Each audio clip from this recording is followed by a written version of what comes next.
व्यापारी की समुद्र यात्रा। एक समय की बात है, एक नगर में एक धर्मप्रिय व्यापारी रहता था। उसका जीवन व्यापार पर आधारित था, पर उसका मन केवल धन तक सीमित नहीं था। वो जानता था कि संसार में जो कुछ भी है वो ईश्वर की इच्छा से ही है। लाभ और हानि दोनों को वो समान भाव से स्वीकार करता था। प्रतिदिन प्रातः ईश्वर का स्मरण करना, दान देना और सत्य मार्ग पर चलना उसकी दिनचर्या का अंग था।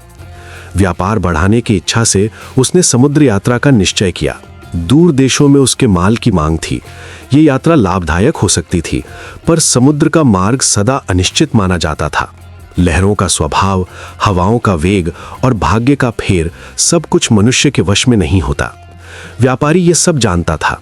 उसके मन में लाभ की आशा थी, पर साथ ही अनजाना भय भी था। यात्रा के निर्णय से पहले उसने अपने इष्ट देव का पूजन किया। उसने मन ही मन प्रार्थना की कि यदि ये यात्रा उचित हो तो ईश्वर उसे शक्ति और विवेक प्रदान करे। वो जानता था कि केवल बुद्धि और परिश्रम पर्याप्त नहीं होते जब तक ईश्वर की कृपा साथ ना हो। निर्धारित दिन वो बंदरगाह पहुंचा। जहाज तैयार था। अन्य व्यापारी, नाविक और यात्री भी उसमें सवार हुए। किसी के मन में उत्साह था, किसी के मन में चिंता। व्यापारी ने सबको नम्रता से प्रणाम किया और जहाज पर चढ़ गया।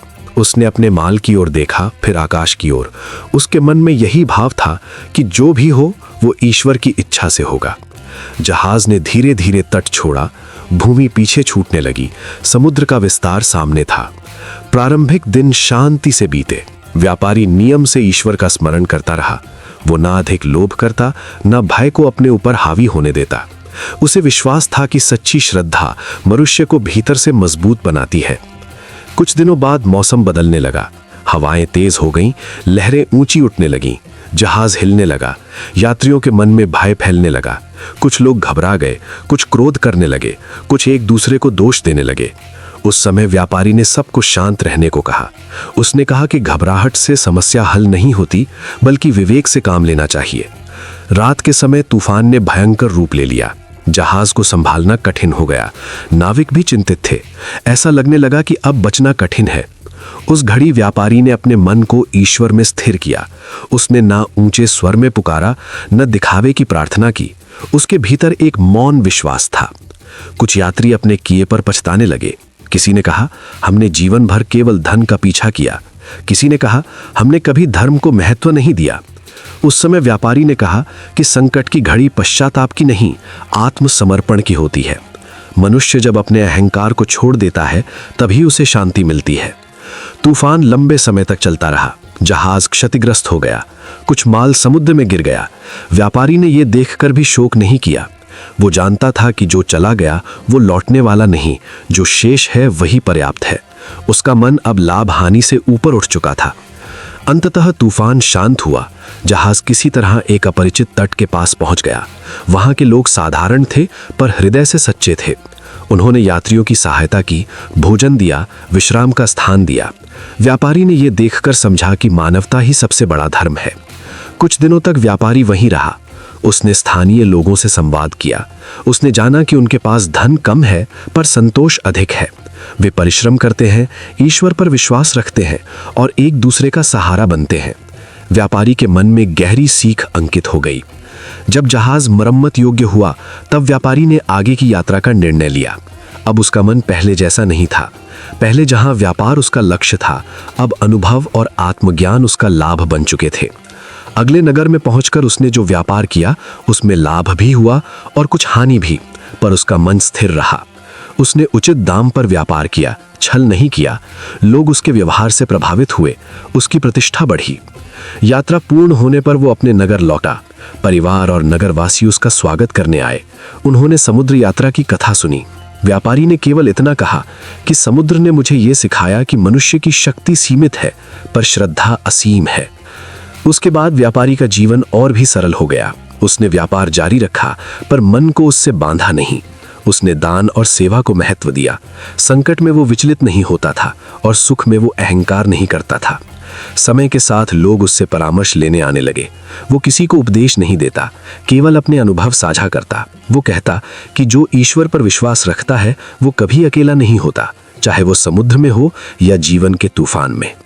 इस प्रकार व्यापारी की समुद्र यात्रा केवल व्यापारिक यात्रा नहीं थी, बल्कि आत्मिक यात्रा बन गई। उसने ये सिद्ध किया कि सच्चा लाभ धन में नहीं, बल्कि विवेक, धैर्य और श्रद्धा में होता है। समुद्र की शांति। प्रारंभ में समुद्र शांत था। लहरें मधुर संगीत से प्रतीत हो रही थीं। नाव निर्बाध गति से आगे बढ़ रही थी और व्यापारी निश्चिंत था। उसके मन में किसी प्रकार का भय नहीं था, न ही किसी अनहोनी की आशंका। वर्षों से समुद्र उसका साथी रहा था और उसने समुद्र की कई अवस्थाएं देखी थीं। आज का दिन उसे विशेष रूप से शांत और भरोसेमंद लग रहा था। व्यापारी का जीवन समुद्र के साथ जुड़ा हुआ था। उसने बचपन से ही लहरों की आवाज सुनी थी और नमकीन हवा में सांस लेना सीखा था। समुद्र उसे कभी कठोर शिक्षक लगा तो कभी करुण मित्र। इस दिन समुद्र मित्र की तरह शांत था। आकाश स्वच्छ था, दिशा स्पष्ट थी और नाव बिना किसी बाधा के आगे बढ़ रही थी। व्यापारी को लगा कि यात्रा सरल होगी और वो शीघ्र ही अपने गंतव्य तक पहुंच जाएगा। नाव पर रखा सामान व्यवस्थित था, व्यापार की वस्तुएं सुरक्षित थीं और मन में लाभ की आशा थी। व्यापारी सोच रहा था कि जीवन भी इसी समुद्र की तरह होना चाहिए, शांत, संतुलित और स्पष्ट। उसे ये भ्रम नहीं था कि समुद्र सदा ऐसा ही रहेगा, पर उस क्षण शांति ने उसके हृदय को घेर लिया था। समय धीरे धीरे आगे बढ़ता गया। सूर्य अपनी स्थिति बदलता रहा और समुद्र की सतह पर प्रकाश की रेखाएं खिंचती रहीं। व्यापारी अपने अनुभवों में डूबा रहा। उसने जीवन में कई उतार चढ़ाव देखे थे, कभी व्यापार में लाभ, कभी हानि, कभी सम्मान, कभी अपमान। इन सब के बीच उसने धैर्य रखना सीखा था। समुद्र की शांति उसे उसी धैर्य की याद दिला रही थी। कुछ समय बाद हवा की गति में हल्का परिवर्तन हुआ। लहरें अब पहली जैसी नहीं रहीं, पर अभी भी भय का कोई कारण नहीं था। व्यापारी ने इसे सामान्य परिवर्तन समझा। समुद्र कभी स्थिर नहीं रहता, ये वो भली भांति जानता था। परिवर्तन उसका स्वभाव है। उसने अपनी नाव को संतुलित रखा और आगे बढ़ता रहा। धीरे धीरे आकाश में बादल दिखाई देने लगे। पहले वो दूर थे, फिर पास आते गए। व्यापारी का मन सजग हुआ, पर घबराया नहीं। उसने कई बार ऐसे बादल देखे थे। अनुभव ने उसे सिखाया था कि हर बादल तूफान नहीं लाता। उसने ईश्वर का स्मरण किया और अपने कर्तव्य पर ध्यान रखा। समुद्र अब पहले जितना शांत नहीं था, पर उसमें अभी भी एक लय थी। लहरें ऊंची हो रही थीं, पर नाव संभल रही थी। व्यापारी के मन में विचार आए कि जीवन में भी शांति स्थायी नहीं होती। जैसे समुद्र की शांति धीरे धीरे बदलती है, वैसे ही जीवन की परिस्थितियां भी बदलती रहती हैं। कुछ समय बाद हवा और तेज हो गई, नाव डगमगाने लगी। व्यापारी ने अपने अनुभव का सहारा लिया। उसने घबराहट को अपने ऊपर हावी नहीं होने दिया। उसे विश्वास था कि संतुलन और धैर्य से हर स्थिति का सामना किया जा सकता है। समुद्र की यह परीक्षा उसे जीवन की परीक्षा जैसी लगी। लहरें अब ऊंची थीं, पर उनमें अराजकता नहीं थी। व्यापारी ने महसूस किया कि समुद्र भी अपनी सीमा में था। वो समझ गया कि यह संघर्ष विनाश के लिए नहीं, बल्कि चेतना के लिए है। समुद्र मानो उसे सिखा रहा था कि शांति और अशांति दोनों का स्वीकार करना ही जीवन है। समय बीतता गया, बादल छटने लगे और हवा की गति कम हुई। धीरे धीरे समुद्र फिर से शांत होने लगा। व्यापारी ने राहत की सांस ली। उसने मन ही मन समुद्र को धन्यवाद दिया। ये यात्रा उसे केवल व्यापार का लाभ नहीं, बल्कि जीवन का ज्ञान भी दे रही थी। जब आकाश फिर से साफ हुआ और लहरें मधुर संगीत से प्रतीत होने लगीं, व्यापारी के मन में गहरी शांति थी। उसने समझ लिया था कि प्रारंभ की शांति और बाद की शांति में अंतर होता है। प्रारंभ की शांति अज्ञान की हो सकती है, पर अनुभव के बाद की शांति समझ और स्वीकार की होती है। नाव अपने मार्ग पर आगे बढ़ती रही। व्यापारी अब पहले से अधिक सजग और शांत था। उसने जाना कि समुद्र की शांति बाहरी होती है, पर सच्ची शांति मन के भीतर होती है। यदि मन स्थिर हो तो समुद्र चाहे जैसा भी हो, यात्रा संभव है। इस प्रकार समुद्र की शांति ने व्यापारी को जीवन का सरल पर गहरा संदेश दिया। शांति और अशांति दोनों क्षणिक हैं, पर धैर्य और संतुलन स्थायी है। यही अचानक संकट। जीवन प्रायः शांत बहती नदी की तरह प्रतीत होता है। मनुष्य अपनी योजनाओं, विश्वासों और दिनचर्या में इतना रमा रहता है कि उसे ये आभास ही नहीं होता कि परिवर्तन कभी भी दस्तक दे सकता है। उसी प्रकार उस दिन भी सब कुछ सामान्य था। आकाश साफ था, हवा सौम्य थी और समुद्र अपनी सीमा में शांत दिखाई दे रहा था। यात्रियों की नाव अपने गंतव्य की ओर बढ़ रही थी। किसी को ये अनुमान नहीं था कि कुछ ही क्षणों में परिस्थितियां पूरी तरह बदलने वाली है। नाव में बैठे लोग अलग अलग स्वभाव के थे। कोई व्यापार के उद्देश्य से यात्रा कर रहा था, कोई अपने परिवार से मिलने जा रहा था, कोई तीर्थ की ओर अग्रसर था, तो कोई केवल जीवन से थोड़ी राहत पाने के लिए इस यात्रा पर निकला था। सभी अपने अपने विचारों में मग्न थे। बातचीत चल रही थी, कुछ लोग मौन थे, कुछ भविष्य के सपने बुन रहे थे। अचानक वातावरण में परिवर्तन का संकेत मिलने लगा। पहले तो किसी ने ध्यान नहीं दिया, लेकिन थोड़ी ही देर में आकाश में बादल इकट्ठा होने लगे। हवा की गति बढ़ गई। नाव की चाल में हल्का सा असंतुलन आने लगा। नाविक ने स्थिति को भांप लिया था, पर यात्रियों को आश्वस्त करने के लिए उसने कुछ कहा नहीं। उसे विश्वास था कि यह संकट क्षणिक होगा, परंतु संकट अक्सर चेतावनी देकर नहीं आता। थोड़े ही समय में बादल गहरे हो गए। हवा अब तेज चलने लगी थी। समुद्र की लहरें उग्र हो उठी। नाव डगमगाने लगी। यात्रियों के चेहरों पर भय साफ झलकने लगा। जिनके चेहरों पर कुछ समय पहले मुस्कान थी, अब वहीं चिंता और आशंका ने स्थान ले लिया। कुछ यात्री घबरा गए। कोई ईश्वर को पुकारने लगा, कोई नाविक पर प्रश्न करने लगा, तो कोई मौन होकर अपने भाग्य को कोसने लगा। संकट ने सबको समान रूप से अपनी चपेट में ले लिया था। उस क्षण न कोई बड़ा था, न छोटा, न धनी, न निर्धन। सब केवल एक यात्री थे, डर और अनिश्चितता से घिरे हुए। नाविक ने साहस नहीं खोया। उसने पूरी शक्ति से नाव को संभालने का प्रयास किया। वो जानता था कि घबराहट केवल स्थिति को और बिगाड़ सकती है। उसने यात्रियों से संयम बनाए रखने को कहा, परंतु संकट की घड़ी में संयम बनाए रखना सरल नहीं होता। भय मनुष्य की विवेक शक्ति को ढक लेता है। समय धीरे धीरे बीत रहा था, पर प्रत्येक क्षण भारी लग रहा था। लहरों का प्रकोप बढ़ता जा रहा था। नाव बार बार झुक रही थी। यात्रियों को लगने लगा कि ये यात्रा शायद उनकी अंतिम यात्रा हो। ऐसे में कुछ लोगों के भीतर छिपा हुआ सत्य बाहर आने लगा। कुछ लोग अपने पूर्व कर्मों को याद करने लगे। उन्हें लगा कि शायद ये संकट उनके किसी पुराने दोष का परिणाम है। कुछ लोग अपने परिवार, माता पिता, बच्चों और अधूरे सपनों के बारे में सोचने लगे। उन्हें एहसास हुआ कि जीवन कितना अनिश्चित है और उन्होंने कितनी बातों को महत्वहीन समझकर टाल दिया था। एक वृद्ध यात्री जो अब तक शांत बैठा था, धीरे से बोला। उसकी आवाज में घबराहट नहीं थी। उसने कहा कि संकट मनुष्य की परीक्षा होता है। ये वो क्षण होता है जब मनुष्य को अपने भीतर झांकने का अवसर मिलता है। उसके शब्दों ने कुछ लोगों को सांत्वना दी, पर भय पूरी तरह समाप्त नहीं हुआ। नाव में बैठे कुछ लोग आपस में विवाद करने लगे। कोई किसी को दोष देने लगा, कोई नाविक को जिम्मेदार ठहराने लगा। पर संकट के समय दोषारोपण किसी समाधान की ओर नहीं ले जाता। ये बात कुछ ही लोगों को समझ आ रही थी। धीरे धीरे सभी को यह एहसास होने लगा कि अब केवल बाहरी सहायता की प्रतीक्षा करना व्यर्थ है। उन्हें स्वयं एक दूसरे का सहारा बनना होगा। कुछ यात्रियों ने मिलकर नाव को संतुलित करने में नाविक की सहायता करनी शुरू की। यह सहयोग छोटा था, पर उसका प्रभाव गहरा था। कभी कभी संकट मनुष्य को एकजुट करना सिखाता है। जो लोग कुछ समय पहले तक एक दूसरे के लिए अजनबी थे, अब वही लोग एक दूसरे की चिंता करने लगे। भय के बीच करुणा का जन्म हुआ। संकट ने उनके भीतर छिपे मानवता के भाव को जागृत कर दिया। समुद्र अभी भी उग्र था। आकाश में बादल छाए हुए थे, परंतु यात्रियों के मन में अब पहले जैसी अव्यवस्था नहीं थी। उन्हें यह समझ आने लगा था कि भय से नहीं, धैर्य से ही मार्ग निकलता है। नाविक ने अनुभव के आधार पर एक निर्णय लिया। उसने दिशा थोड़ी बदल दी। ये जोखिम भरा था, पर आवश्यक भी। यात्रियों ने उस पर विश्वास किया। संकट की घड़ी में विश्वास ही सबसे बड़ा सहारा होता है। समय बीतता गया, संघर्ष जारी रहा। कुछ यात्रियों की शक्ति जवाब देने लगी, पर दूसरे उनकी सहायता करने लगे। कोई किसी को संभाल रहा था, कोई प्रार्थना कर रहा था, कोई बस मौन में आशा को थामे बैठा था। धीरे धीरे हवा की गति कम होने लगी। लहरों का उग्र रूप कुछ शांत हुआ। बादलों में हल्की सी दरार दिखाई देने लगी। ये संकेत था कि संकट अपने चरम से गुजर चुका है। यात्रियों के मन में एक नई आशा जगी। हालांकि खतरा अभी पूरी तरह टला नहीं था, पर अब स्थिति नियंत्रण में थी। नाव डगमगाना कम हो गई थी। नाविक ने सभी को सतर्क रहने को कहा। यात्रियों ने भी संयम नहीं छोड़ा। कुछ समय बाद आकाश और अधिक साफ होने लगा। समुद्र की लहरें अब उतनी उग्र नहीं थीं। संकट धीरे धीरे पीछे हट रहा था। नाव अपनी दिशा में स्थिरता से आगे बढ़ने लगी। जब स्थिति पूरी तरह सामान्य हुई, तब नाव में एक अजीब सी शांति छा गई। ये शांति भय के बाद की थी, अनुभव के बाद की थी। सभी थके हुए थे, पर जीवित होने का एहसास उनके भीतर कृतज्ञता जगा रहा था। यात्रियों ने एक दूसरे की ओर देखा। उनकी आंखों में अब पहले जैसा डर नहीं था, बल्कि समझ और विनम्रता थी। संकट ने उन्हें बदल दिया था। वे अब वही लोग नहीं थे जो यात्रा की शुरुआत में थे। कुछ लोगों ने नाविक का धन्यवाद किया, कुछ ने ईश्वर के प्रति आभार व्यक्त किया, कुछ ने मन ही मन ये संकल्प लिया कि यदि वे सुरक्षित अपने गंतव्य पर पहुंचे तो जीवन को अधिक सार्थक ढंग से जिएंगे। वो संकट केवल समुद्र का नहीं था, वो मनुष्य के भीतर छिपी कमजोरियों और शक्तियों का भी था। उसने ये सिखाया कि जीवन में कठिनाइयां अनिवार्य हैं, पर उनसे भागना समाधान नहीं है। उनका सामना करना ही वास्तविक साहस है।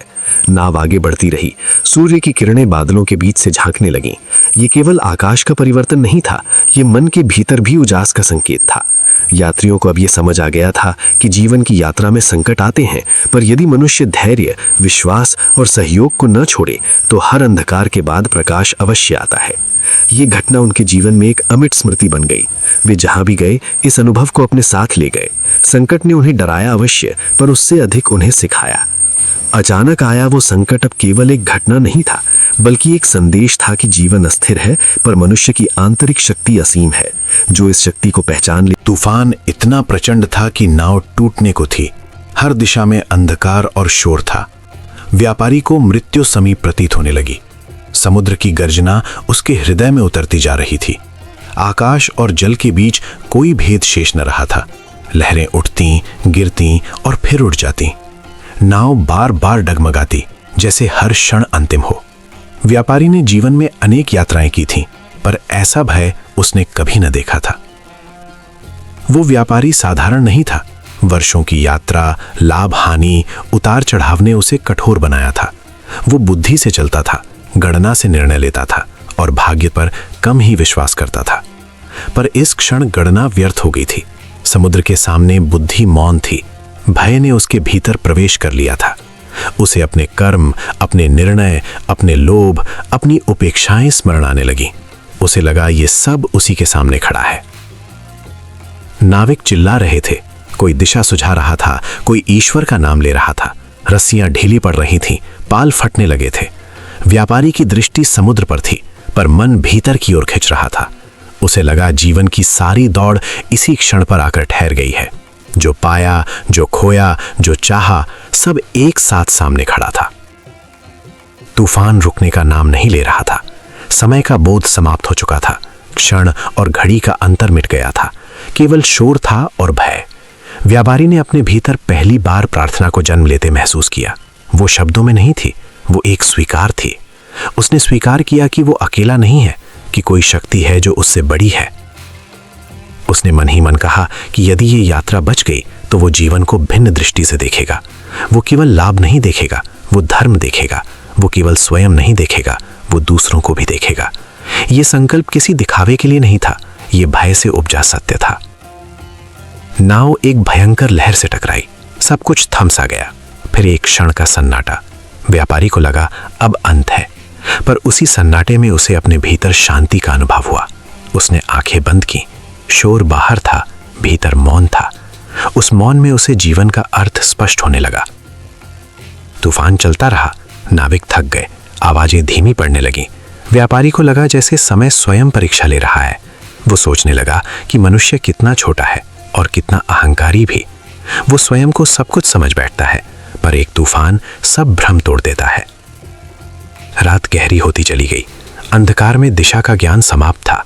फिर भी नाव आगे बढ़ रही थी, शायद आदत से, शायद आशा से। व्यापारी ने अनुभव किया कि आशा भय से बड़ी होती है। भय रोकता है, आशा चलाती है। उसने भय से भरा हृदय। सभी उपाय विफल हो चुके थे। मानव बल असहाय सिद्ध हो गया था। जिस पर भरोसा था वही हाथ खाली लौटे थे। व्यापारी का हृदय भय से भर उठा। उसकी छाती में जैसे कोई भारी पत्थर रख दिया गया हो। सांसें तेज थीं, पर भीतर एक गहरी शून्यता थी। आंखों से आंसू बहने लगे, पर वे आंसू हल्के नहीं थे। वे विवशता, पश्चाताप और डर से भरे हुए थे। वो व्यापारी जीवन भर साहसी रहा था, जोखिम से नहीं डरता था, लाभ हानि को जीवन का सामान्य नियम मानता था। पर आज उसके सामने जो खड़ा था वो केवल व्यापार की हानि नहीं थी, ये उसके पूरे अस्तित्व पर प्रश्न चिन्ह था। वर्षों की मेहनत, विश्वास, प्रतिष्ठा, सब कुछ एक ही झटके में टकमका गया था। उसने कभी नहीं सोचा था कि ऐसा दिन भी आएगा जब वो स्वयं को इतना असहाय महसूस करेगा। लोग उसे सफल कहते थे। उसकी गिनती नगर के बड़े व्यापारियों में होती थी। उसकी बातों में आत्मविश्वास होता था, चाल में दृढ़ता। पर आज वो सब जैसे खो गया था। समस्या एक नहीं थी, एक के बाद एक कठिनाइयां आ खड़ी हुई थी।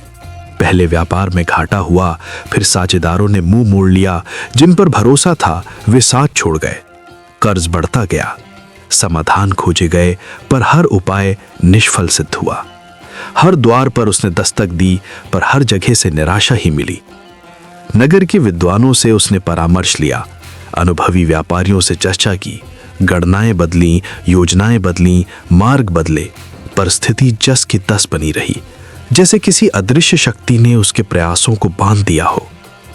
धीरे धीरे भय ने उसके मन में घर बना लिया। पहले वो चिंता थी, फिर आशंका बनी, और अब भय बनकर पूरे हृदय को जकड़ चुका था। रातों की नींद उड़ गई, आंखें खुली रहती, पर सामने केवल अंधकार होता। भविष्य धुंधला लगने लगा। वो स्वयं से प्रश्न करने लगा, क्या ये सब मेरे कर्मों का फल है? क्या कहीं मैंने अहंकार में कोई भूल की? क्या सफलता ने मेरी दृष्टि को सीमित कर दिया था? ये प्रश्न उसे भीतर से कुरीदते रहते।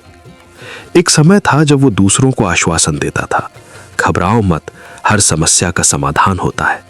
आज वही वाक्य उसे खोखला प्रतीत होता। जब संकट स्वयं पर आता है, तब शब्दों का अर्थ बदल जाता है। उसने अपने परिवार की ओर देखा। उनके चेहरों पर चिंता साफ झलक रही थी।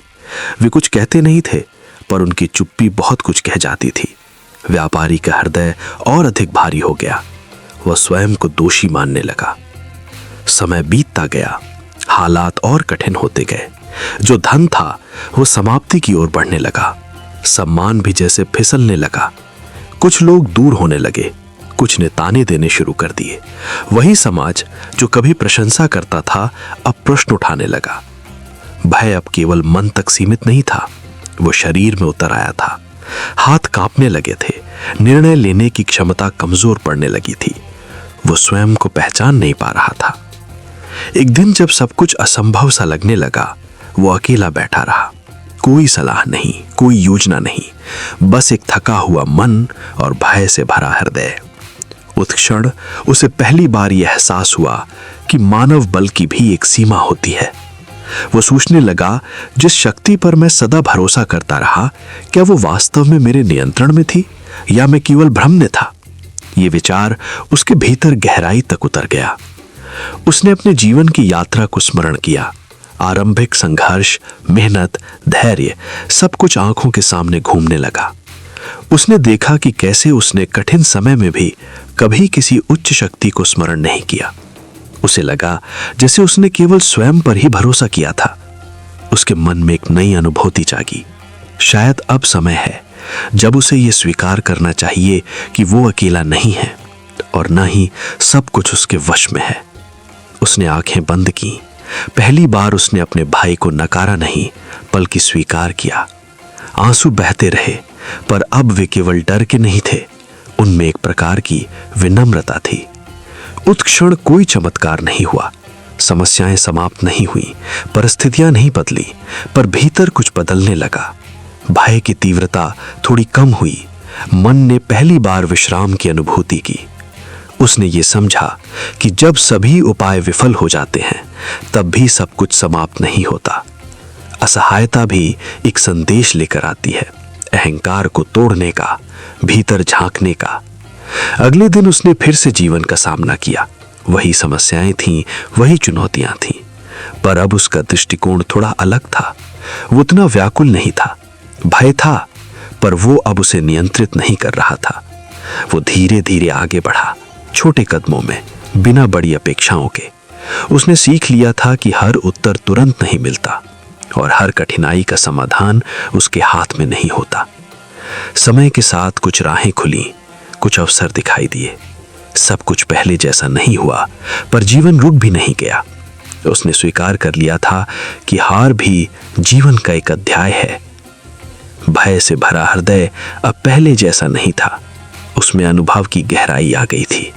डर ने उसे तोड़ा नहीं, बल्कि उसे भीतर से बदल दिया था। वो जान गया था कि जब मानव बल असहाय हो जाता है, तब भी आशा का दीपक बुझता नहीं, बस उसकी लौ धीमी हो जाती है और उसी धीमी लौ में जीवन आगे बढ़। हनुमान नाम का स्मरण। हनुमान नाम केवल एक शब्द नहीं, बल्कि आस्था का वो दीप है जो घोर अंधकार में भी मार्ग दिखाता है। जब मनुष्य के चारों ओर भय, संकट और असहायता की दीवारें खड़ी हो जाती हैं, तब किसी तर्क, बल या साधन से अधिक जो शक्ति काम आती है, वो है पूर्ण विश्वास के साथ किया गया ईश्वर का स्मरण। इसी सत्य का अनुभव उस व्यापारी ने किया जिसका जीवन एक क्षण में भय की गर्त में जा गिरा था। व्यापार उसका जीवन था। वर्षों की मेहनत, ईमानदारी और परिश्रम से उसने धन कमाया था।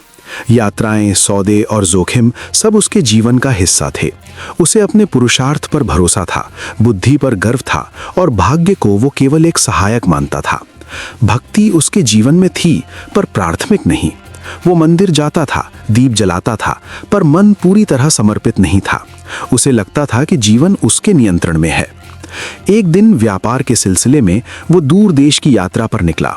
मार्ग अनजाना था, परिस्थितियां प्रतिकूल थीं। जैसे जैसे यात्रा आगे बढ़ी, संकट के संकेत मिलने लगे, पर मनुष्य स्वभाववश संकेतों को अनदेखा कर देता है। व्यापारी ने भी यही किया। उसे लगा कि अनुभव और धन उसे हर परिस्थिति से निकाल लेंगे, परंतु समय जब परीक्षा लेता है, तब वो किसी की योग्यता नहीं देखता। अचानक परिस्थितियां ऐसी बन गईं कि उसके पास न कोई सहारा रहा, न कोई उपाय। भय ने उसे चारों ओर से घेर लिया। उसका मन, जो अब तक आत्मविश्वास से भरा था, कांपने लगा। शरीर शिथिल हो गया, विचार बिखर गए। उस क्षण उसे पहली बार अपने सीमित होने का अनुभव हुआ। न धन काम आया, न बुद्धि, न बल। भय की उस अवस्था में मनुष्य का वास्तविक स्वरूप प्रकट होता है। जब सब कुछ छिनता हुआ प्रतीत होता है, तब अंतर मन में छिपी हुई श्रद्धा जागती है। व्यापारी के साथ भी यही हुआ। जीवन में सुने हुए भजन, बाल्यकाल में सुनी कथाएं, बुजुर्गों के वचन सब एक साथ स्मृति में उभर आए। उसके हृदय से स्वतः ही एक पुकार निकली, हे संकट मोचन हनुमान जी, मेरी रक्षा कीजिए। ये कोई औपचारिक प्रार्थना नहीं थी, न उसमें शब्दों की सजावट थी, न विधि विधान। वो एक डरे हुए प्राणी की करुण पुकार थी, जिसमें केवल विश्वास था। उस क्षण व्यापारी ने कुछ नहीं मांगा, कोई सौदा नहीं किया। उसने केवल स्वयं को सौंप दिया। हनुमान नाम का यही रहस्य है। ये नाम तब फल देता है जब उसे किसी अपेक्षा के बिना पूर्ण समर्पण से पुकारा जाए। ये नाम तब प्रकट होता है जब अहंकार टूट जाता है और मनुष्य स्वयं को असहाय मान लेता है। व्यापारी के भीतर भी यही परिवर्तन हुआ। अब वो अपने बल पर नहीं, प्रभु की कृपा पर निर्भर था। जैसे ही उसने हनुमान जी का स्मरण किया, उसके भीतर एक विचित्र शांति फैलने लगी। भय पूरी तरह समाप्त नहीं हुआ, पर उसका प्रभाव कम होने लगा। मन स्थिर होने लगा, विचारों में स्पष्टता आने लगी। उसे ये अनुभव हुआ कि वो अकेला नहीं है। हनुमान जी का स्मरण बाहरी चमत्कार से पहले भीतर परिवर्तन लाता है। जब मन शांत होता है, तब समाधान के द्वार खुलते हैं। व्यापारी के साथ भी यही हुआ। जिन परिस्थितियों को वो अब तक असंभव मान रहा था, वे धीरे धीरे बदलने लगीं। जो मार्ग बंद प्रतीत हो रहे थे, वे खुलने लगे। जो लोग शत्रु जैसे लग रहे थे, वे सहायक बन गए। ये सब किसी अचानक हुए चमत्कार की तरह नहीं था, बल्कि एक क्रमिक प्रक्रिया थी। पर व्यापारी समझ चुका था कि ये सब उसके प्रयास मात्र का परिणाम नहीं है। उसके प्रयास तो पहले भी थे, पर तब परिणाम नहीं मिला। इस बार उसके साथ विश्वास जुड़ा था। हनुमान जी को संकट मोचन कहा गया है, क्योंकि वो केवल बाहरी संकट नहीं हरते, वे मन के भय को नष्ट करते हैं। जब भय नष्ट होता है, तब संकट स्वतः छोटा हो जाता है। व्यापारी ने ये बात अपने अनुभव से जानी। धीरे धीरे वो संकट की अवस्था से बाहर निकल आया। उसका जीवन बच गया, धन की हानि हुई, पर आत्मा को जो लाभ मिला वो कहीं अधिक था। वो पहले जैसा व्यक्ति नहीं रहा। उसके भीतर विनम्रता आ गई थी, अहंकार गल चुका था। अब वो जान चुका था कि मनुष्य कितना भी सक्षम क्यों न हो, अंतिम सहारा ईश्वर ही होता है। जब वो सुरक्षित अपने घर लौटा, तो सबसे पहले उसने हनुमान जी का स्मरण किया। इस बार स्मरण भय में नहीं, कृतज्ञता में था। उसकी आंखों में आंसू थे, पर वे भय के नहीं, धन्यवाद के थे। उस दिन के बाद उसका जीवन बदल गया। अब उसका व्यापार चलता रहा, पर मन में ये भाव स्थिर हो गया कि सब कुछ उसकी बुद्धि से नहीं चलता। वो प्रतिदिन हनुमान नाम का स्मरण करने लगा।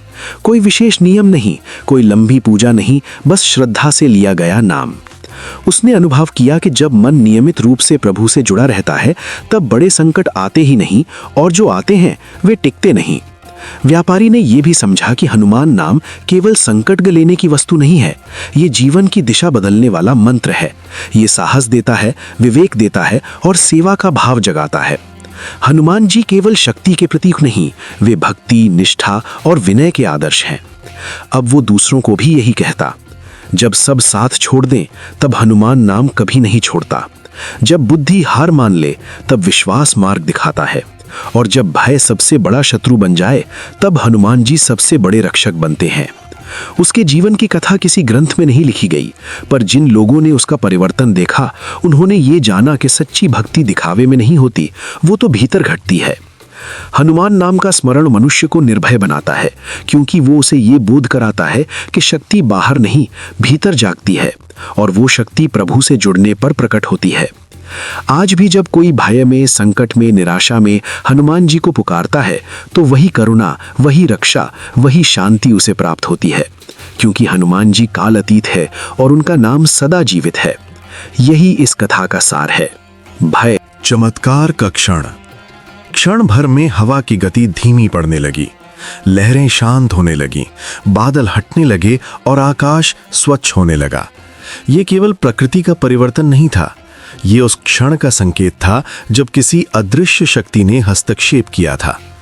लोगों के हृदय में जो भय बैठा था वो धीरे धीरे शांति में बदलने लगा। सब कुछ जैसे रुक गया हो, समय भी, विचार भी। ये घटना अचानक नहीं थी, इसके पीछे वर्षों की आस्था, निरंतर विश्वास और मौन भक्ति छिपी हुई थी। जिस स्थान पर यह सब घटित हुआ, वहां के लोग साधारण थे, पर उनके जीवन में श्रद्धा की गहराई थी। वे चमत्कार की प्रतीक्षा नहीं करते थे, वे केवल कर्तव्य और विश्वास के मार्ग पर चलते थे।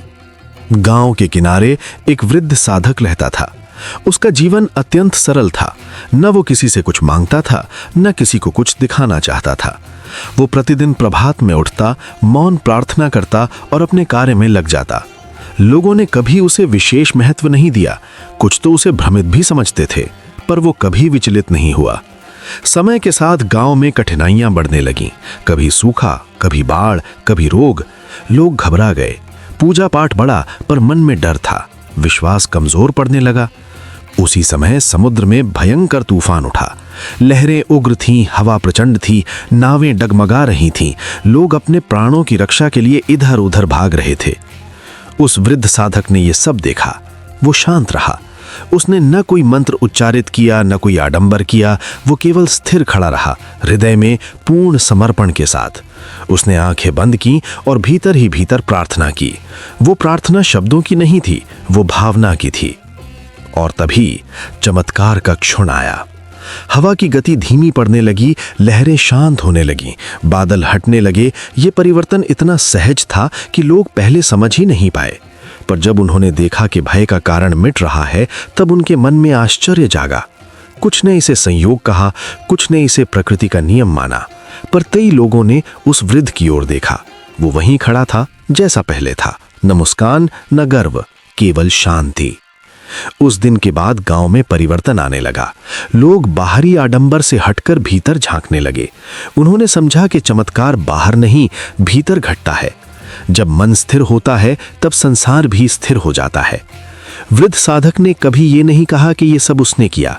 उसने कहा, जब विश्वास पूर्ण होता है, तब प्रकृति भी साथ देती है। उसके शब्द सरल थे, पर अर्थ गहरा था। समय बीतता गया। गांव में फिर कभी वैसा संकट नहीं आया। लोग अब भी पूजा करते थे, पर डर से नहीं, श्रद्धा से। वे समझ चुके थे कि सच्ची भक्ति दिखावे में नहीं, मौन विश्वास में होती है। उस चमत्कार का स्मरण लोग आज भी करते हैं, पर अब वे उसे घटना नहीं, शिक्षा मानते हैं।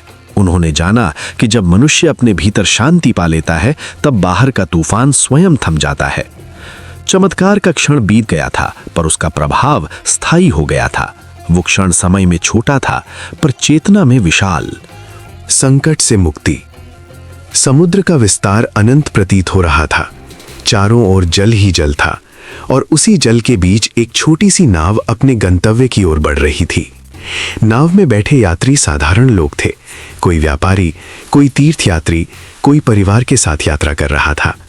सबके चेहरे पर यात्रा की थकान थी, पर मन में आशा भी थी कि शीघ्र ही वे अपने अपने गंतव्य पर पहुंच जाएंगे।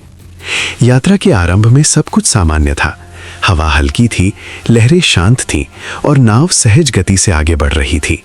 नाविक अनुभवी था, उसे समुद्र की चाल का ज्ञान था। यात्रियों को विश्वास था कि ये यात्रा सुरक्षित रहेगी। कोई आपस में बातें कर रहा था, कोई मौन में बैठा था, कोई ईश्वर का स्मरण कर रहा था। पर समय सदा एक सा नहीं रहता। धीरे धीरे हवा का स्वर बदलने लगा। पहले ये परिवर्तन किसी ने विशेष ध्यान नहीं दिया, पर कुछ ही समय में लहरें ऊंची उठने लगी, नाव हिलने लगी। यात्रियों के चेहरों पर चिंता उभर आई। नाविक ने स्थिति को संभालने का प्रयास किया, पर समुद्र का स्वभाव अब बदल चुका था। हवा तेज होती चली गई, आकाश में बादल घिराए, लहरें नाव से टकराने लगी। नाव कभी ऊपर उठती, कभी नीचे गिरती। यात्रियों में भय फैल गया। कुछ लोग घबरा गए, कुछ ने एक दूसरे को थाम लिया। किसी ने ईश्वर को पुकारा, किसी ने मौन प्रार्थना की। ये संकट अचानक आया था, कोई समझ नहीं पा रहा था कि क्या किया जाए। नाविक ने पूरी कोशिश की, पर समुद्र की शक्ति के आगे मानव विवश प्रतीत हो रहा था। लहरें और ऊंची हो गईं, नाव में पानी आने लगा। यात्रियों को लगा कि अब बचना कठिन है। उस क्षण मनुष्य की सारी शक्ति, ज्ञान और अहंकार तुच्छ लगने लगता है।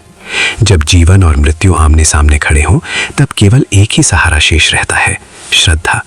नाव में बैठे कुछ लोगों ने मिलकर ईश्वर का नाम लेना शुरू किया।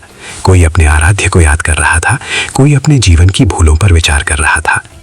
धीरे धीरे ये प्रार्थना सामूहिक हो गई। भय के बीच भी एक अजीब सी एकता उत्पन्न हो गई। सबने अपने अपने मतभेद भुला दिए। उस समय ना कोई बड़ा था, ना छोटा, सब केवल जीवन की कामना कर रहे थे। समुद्र की गर्जना के बीच भी प्रार्थना की ध्वनि बनी रही।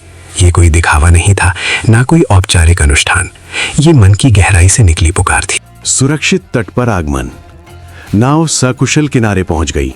लहरों का शोर शांत हो गया और भय का स्थान शांति ने ले लिया।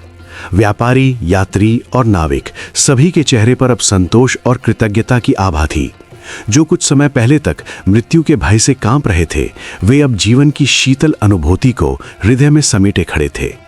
ये केवल एक यात्रा का अंत नहीं था, बल्कि विश्वास की विजय थी। समुद्र पार करते समय आई भयंकर आंधी ने सभी की परीक्षा ली थी। जब नाव डगमगाने लगी थी और दिशाएं भ्रमित हो गई थीं, तब किसी को अपना बल काम आता नहीं दिखा। धन, पद, बुद्धि सब व्यर्थ प्रतीत होने लगे थे।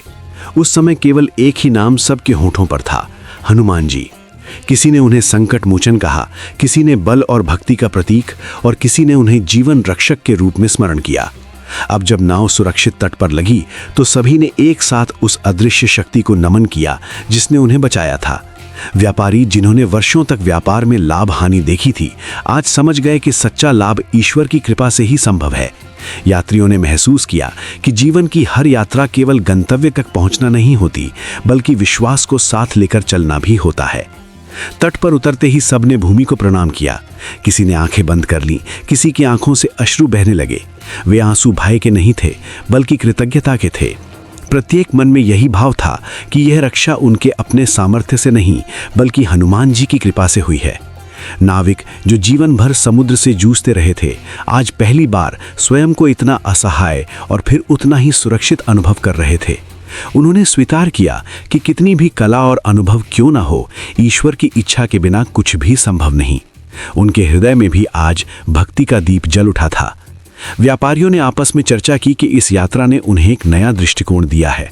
अब उनके लिए धन केवल संचय का साधन नहीं रहा, बल्कि सेवा और धर्म का माध्यम बन गया था। उन्होंने निश्चय किया कि अपने जीवन में वे दान, सेवा और सत्य के मार्ग पर चलेंगे।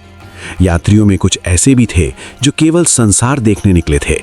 वे अपने ज्ञान और तर्क पर गर्व करते थे, परंतु इस संकट ने उन्हें विनम्र बना दिया। उन्होंने समझ लिया कि जीवन के हर प्रश्न का उत्तर तर्क में नहीं, बल्कि श्रद्धा में भी छिपा होता है। सभी ने एक स्वर में हनुमान जी का स्मरण किया। किसी ने राम नाम लिया, किसी ने संकट मोचन का जयघोष किया। तट पर वातावरण भक्ति से भर गया। वहां कोई मंदिर नहीं था, कोई मूर्ति नहीं थी, फिर भी वह स्थान तीर्थ के समान पवित्र लग रहा था। कुछ देर बाद सब शांत होकर बैठ गए। किसी ने भोजन बांटा, किसी ने जल पिलाया। परस्पर सहयोग का भाव स्वतः प्रकट हो गया। संकट ने उन्हें एक दूसरे के निकट ला दिया था। अब वे केवल सहयात्री नहीं थे, बल्कि अनुभव से जुड़े हुए साथी थे। व्यापारियों में एक वृद्ध व्यक्ति था। उसने धीमे स्वर में कहा कि उसने अपने जीवन में अनेक यात्राएं की हैं, परंतु ये यात्रा उसे सदा स्मरण रहेगी, क्योंकि इसमें उसने हनुमान जी की जीवंत उपस्थिति को अनुभव किया। उसकी बात सुनकर सब मौन हो गए और मन ही मन सहमति प्रकट की। एक युवक यात्री जो पहले ईश्वर में अधिक विश्वास नहीं करता था, आज सबसे आगे खड़ा होकर प्रार्थना कर रहा था। उसने स्वीकार किया कि संकट ने उसके भीतर छिपी श्रद्धा को जगा दिया। अब उसका जीवन पहले जैसा नहीं रहेगा। समय धीरे धीरे आगे बढ़ रहा था। सूर्य अस्त होने को था। उसकी लालिमा समुद्र पर फैल रही थी। वह दृश्य सबको ये स्मरण करा रहा था कि हर अंधकार के बाद प्रकाश अवश्य आता है। जैसे आंधी के बाद यह सुरक्षित तट आया था, वैसे ही जीवन के कष्टों के बाद शांति आती है। सभी ने मिलकर निर्णय लिया कि वे इस अनुभव को केवल स्मृति बनाकर नहीं छोड़ेंगे, वे अपने जीवन में भक्ति, संयम और करुणा को स्थान देंगे। यह यात्रा उन्हें केवल एक स्थान तक नहीं लाई थी, बल्कि आत्मबोध तक ले आई थी। नाव जो अब शांत जल में बंधी थी, मानो स्वयं भी विश्राम कर रही थी। उसने भी अपना कर्तव्य निभाया था, परंतु सभी जानते थे कि उसे भी संभालने वाली शक्ति हनुमान जी ही थे। रात होने लगी। आकाश में तारे दिखाई देने लगे। वे तारे जैसे सबको आशीर्वाद दे रहे थे। सभी ने एक बार फिर हनुमान जी का स्मरण किया और मन में ये भावना रखी कि भविष्य में भी जब कोई संकट आए तो वे इसी श्रद्धा के साथ उसका सामना करेंगे। इस प्रकार सुरक्षित तट पर आगमन केवल एक भौतिक घटना नहीं रही, बल्कि वह एक आध्यात्मिक अनुभव बन गई। हनुमान जी की कृपा ने सबको यह सिखाया कि जब मनुष्य अपने अहंकार को छोड़कर पूर्ण विश्वास के साथ ईश्वर को स्मरण करता है, तब कोई भी संकट अजेय नहीं रहता। और इसी भाव के साथ सब अपने अपने मार्ग पर आगे बढ़ गए, हृदय में भक्ति, मन में शांति और जीवन में एक नई दिशा लेकर। व्यापारी का जीवन पहले केवल लाभ हानि, लेन देन और हिसाब किताब तक सीमित था। उसका विश्वास था कि परिश्रम और बुद्धि ही मनुष्य को आगे बढ़ाती है। ईश्वर का नाम वो कभी कभी परंपरा निभाने के लिए ले लेता था, पर उसमें न श्रद्धा थी न आत्मीयता। जीवन की गति सामान्य चल रही थी, पर भीतर एक अजीब सी अशांति बनी रहती थी जिसे वो समझ नहीं पाता था। एक दिन ऐसा समय आया जब उसके जीवन में अचानक संकट आ खड़ा हुआ। व्यापार में भारी हानि, विश्वासघात और अपमान ने उसे तोड़ दिया। जिन लोगों पर वो भरोसा करता था वही साथ छोड़ गए। धन के साथ साथ उसका आत्मविश्वास भी डगमगाने लगा। वो समझ नहीं पा रहा था कि आगे क्या करे और किससे सहायता मांगे। उसी निराशा की घड़ी में किसी ने उसे केवल एक सरल उपाय बताया, सच्चे मन से प्रभु का नाम लेना। शुरुआत में व्यापारी को यह बात साधारण लगी। उसे लगा कि नाम लेने से क्या होगा। फिर भी जब कोई सहारा ना दिखा तो उसने मन को झुकाया और पूरे विश्वास के साथ हनुमान जी का स्मरण किया। न कोई दिखावा था, न कोई शर्त, बस भीतर से निकली एक पुकार थी। उस क्षण उसे लगा मानो मन का बोझ कुछ हल्का हो गया हो। संकट पूरी तरह समाप्त नहीं हुआ था, पर उसे भीतर एक अद्भुत साहस और शांति का अनुभव हुआ। धीरे धीरे परिस्थितियां बदलने लगी। समस्याएं पहले जैसी भयावह नहीं लगी। उसका दृष्टिकोण बदल गया। उसने समझ लिया कि हर कठिनाई जीवन को तोड़ने नहीं बल्कि सिखाने आती है। हनुमान जी के नाम में उसे शक्ति, धैर्य और विश्वास का आधार मिलने लगा। अब वो हर कार्य से पहले प्रभु का स्मरण करता और परिणाम को शांत मन से स्वीकार करता। व्यापारी ने यह भी जाना कि सच्ची भक्ति किसी विशेष समय या स्थान की मोहताज नहीं होती, वो मन की अवस्था है। जब नाम श्रद्धा से लिया जाता है तब वो केवल शब्द नहीं रहता बल्कि आशा बन जाता है। धीरे धीरे उसका जीवन संतुलित होने लगा। व्यापार फिर से चल पड़ा, पर अब उसका मन केवल लाभ में नहीं उलझता था। वो सेवा, ईमानदारी और करुणा को भी महत्व देने लगा। उसी दिन से व्यापारी हनुमान जी का अनन्य भक्त बन गया। उसकी भक्ति में न कोई आडंबर था न अहंकार। वो जान गया था कि प्रभु का नाम संकट में रक्षा करता ही नहीं बल्कि जीवन को सही दिशा भी देता है। उसका अनुभव यही संदेश देता है कि जब मन सच्चा हो और श्रद्धा अटूट, तब ईश्वर की कृपा अवश्य मार्ग दिखाती है। यही जीवन का सच्चा संदेश है।